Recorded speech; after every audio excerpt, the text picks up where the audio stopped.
Stewing cherries with no sugar added. I usually stew about 2 bags of cherries at a time. First I wash them, and then I start to do the tedious process of pitting them.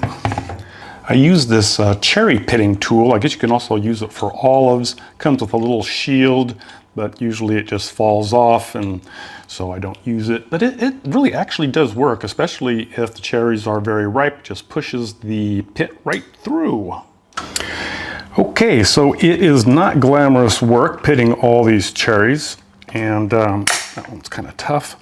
The little shield already fell off, so I would suggest using an apron or an old t-shirt that you don't mind getting cherry splatter all over the place.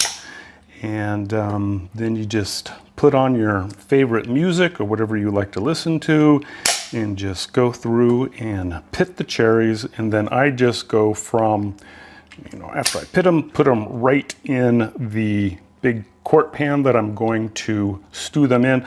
And you'll also kind of want to check, sometimes the pits don't always come out. I don't even bother cutting the cherries. They'll just kind of fall apart themselves when you cook them.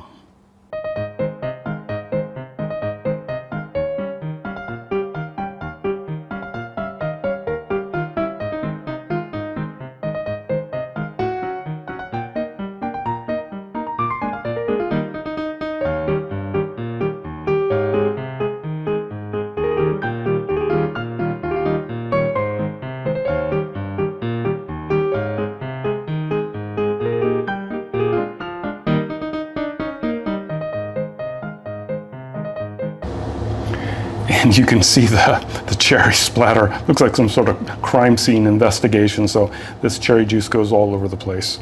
So you'll want to use an apron, cover the floor, and anything else that you don't want cherry juice on. I bring the cherries to a simmer, and you really need to watch these because they will, because of the sugar, it'll kind of froth up and boil over if you're not careful. It takes about 20 minutes, 30 minutes to stew them to the consistency that you may like. I usually have a lid on there, and you can see how it gets real frothy. When you take the lid off, it'll kind of drop down, but put the lid back on, it'll start to froth back up. So you just need to be careful and watch that it does not boil over, like it has happened to me on numerous occasions when I was not paying attention.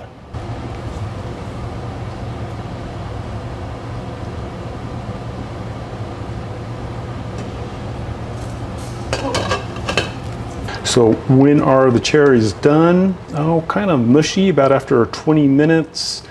You can see a little bit of translucency on some of the cherries in there.